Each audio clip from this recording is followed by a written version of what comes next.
Magandang pagpapalang gabi po sa ating lahat. Nasa Exodus chapter 22 na po tayo. Ito po yung batas tungkol sa ninakaw. Ang aking babasahin ay sa verses 1 to 3.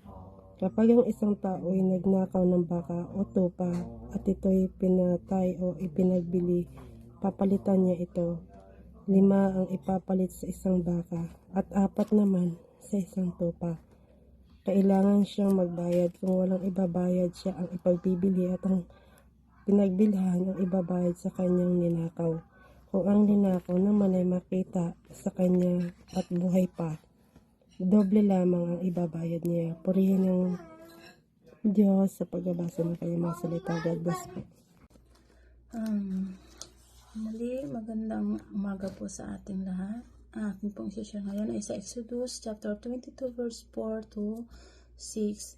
Kailangan siya magbayad. Kung walang ibabayad, siya ang ipagbibili at ang pinagbilhan ang ibabayad sa kanyang ninakaw. Kung ang ninakaw naman ay may kita sa kanya at buhay pa, double lamang ang ibabayad niya. Kapag magnanakaw ay pumasok ng gabi at siya ay napatay ng may-ari ng bahay, walang pananagutan ang nakapatay. Kung ang pagkapatay ay naganap pagsikat ng araw, mananagot ang nakapatay. Kapag ang hayop na alaga ay nakawala at nakapanira sa bukid ng iba, papalitan ng may-ari ang anumang nasira ng kanyang hayop. Ang ibabayad niya ay ang pinakamainam na ani ng kanyang bukirin. Kapag may nagsiga, kumalat ang apoy at nakasunog ng mga inani o ang pananim ng iba, ito ay babayaran ng nagsiga. Amen. Magandang umaga po sa inyo lahat. Ang isishare ko po ngayon, Exodus chapter 22 verse 7 to 9. Kapag ang salapi anumang ari-arian ng isang tao ay pinagkatiwala sa kanyang kapwa at ang mga ito'y nawala sa bahay, pagbabayaran ng doble ang kumuha. Kapag ito'y mahuli, kung hindi naman nahuli, ang nagnakaw pinagnakatiwalaan ay panunumpain sa harapan ng Diyos para patunayang wala siyang kinalaman sa pagkawala ng hinabilin sa kanya.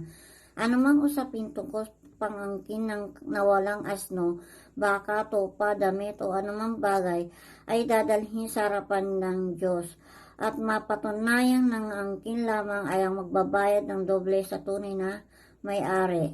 Amen. Magandang gabi po sa lahat. Ang babasahin ko po ngayon ay makikita sa Exodus chapter 22 verse 10 to 12. Kung mamatay, mapinsala o inagaw ang isang asno, baka, tupa o anumang hayop na alaga ngunit walang nakakakita sa pangyayari, ang nag-aalaga ay manunumpa sa harapan ni Yahweh upang patunayan na wala siyang kinalaman sa pangyayari. Ito'y dapat paniwalaan ng may-ari at wala ng pananagutan ang tagapag-alaga. Ngunit kung ninakaw ang hayop, magbabayad ang tagapag-alaga. Yun lang po. Amen. Magandang gabi po sa lahat. Ito ay verse ni Tuto. Babasahin po namin ngayon ay makikita sa Exodus 22 verse 13 to 15.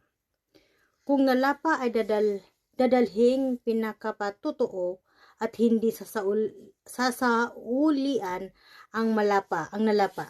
At kung ang sinuman ay humiram ng anuman sa kaniyang kapwa at nasaktan o mamatay na hindi kaharap ang may-ari, ay walang pagsala sa siya'y magsasauli. Kung ang may-ari na iyaon ay kaharap, ay hindi niya sasaulian kung isang bagay na pinauupahan ay ihuhulog sa kanyang kaupahan. Yun lang po, purihin ng Diyos. Isang mapagpalang araw po sa ating lahat. Para po sa ating devotion, gusto ko pong ibahagi sa inyo ang Exodus chapter 22 verses 16 to 18. Sabi po rito, If a man seduces a virgin who is not betrothed and lies with her, he shall give the bride price for her and make her his wife. If her father utterly refuses to give her to him, he shall pay money equal to the bride price for virgins. You shall not permit a sorceress to live. Amen. Purihin ang Panginoon sa pagkabasa po ng kanyang salita. God bless everyone.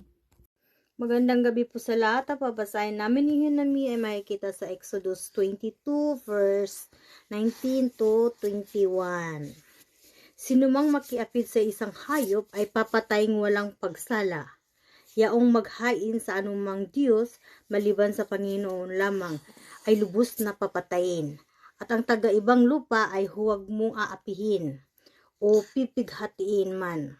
Sapagkat kayo'y naging taga-ibang lupa sa lupain ng Ehipto. Yun na po, purihin ng Diyos.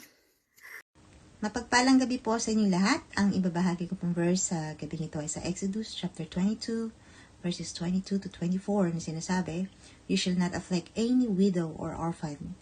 23, If you afflict him at all, and if he does cry out to me, I will surely hear his cry. 24, And my anger will be kindled, and I will kill you with a sword, and your wives shall become widows, and your children fatherless. Amen. Purihin po natin ang ating Panginoon. Magandang gabi po. And God bless everyone. Nababasahin ko po, Exodus chapter 22, verse 25 to 26. Kung magpupautang ka nagsalapi sa kanino man sa aking bayan na kasama mo na duka, huwag kang magpapakamanubo sa kanya ni hihingan mo man siya nagtubo. Kung iyong tanggapin sa anuman ang damit ng iyong kapwa na pinakasangla, ay iyong isasauli sa kaniya bago lumubog ang araw. Amen. Exodus chapter 22 verse 27 to 28. Sapagkat inya ang kaniya lamang pangbihis, siyang kaniya ang panggamita sa kanya balak ano na ang kaniya ang ipatutulog at magi ay li na pagka sinya ay pumaing sa akin niya akin tidikin sapagkat ako mapagpiyaya. Huwag mong lalapatang kani ang Diyos ni susupay man ang pinuno sa inyo bayan. Amen. Pagpalang gabi po sa ating lahat mga kapatid at muli po tayo magsishare ng ating pong daily devotion. Dito na po tayo sa Exodus chapter 22 na po at ang aking pong isishare ay dito po sa chapter 22 verse 29 to 31 po. At sinasabi po sa talatang ito, huwag niyong kalilimutang maghandog ng maning butil, alak na mula sa katas ng ubas at langis sa takdang panahon. Inihahandog ninyo sa akin ang inyong panganay na lalaki. Ihahandog din ninyo sa akin ang panganay ng inyong mga baka at tupa. Huwag ihiwalay sa ina ang panganay nitong lalaki hanggang sa ikapitong araw mula sa kapanganakan. Sa ikawalong araw, ihahandog siya sa akin. Kayo ay aking bayang pinili, kaya huwag kayong kakain ng karne ng hayop na pinatay ng mabangis na hayop, ipapakain ninyo yon sa mga aso. Amen. Salamat po sa Panginoon sa pagbasa po ng ating banal na salita. Sa pagbasa po ng kanyang banal na salita. God bless everyone.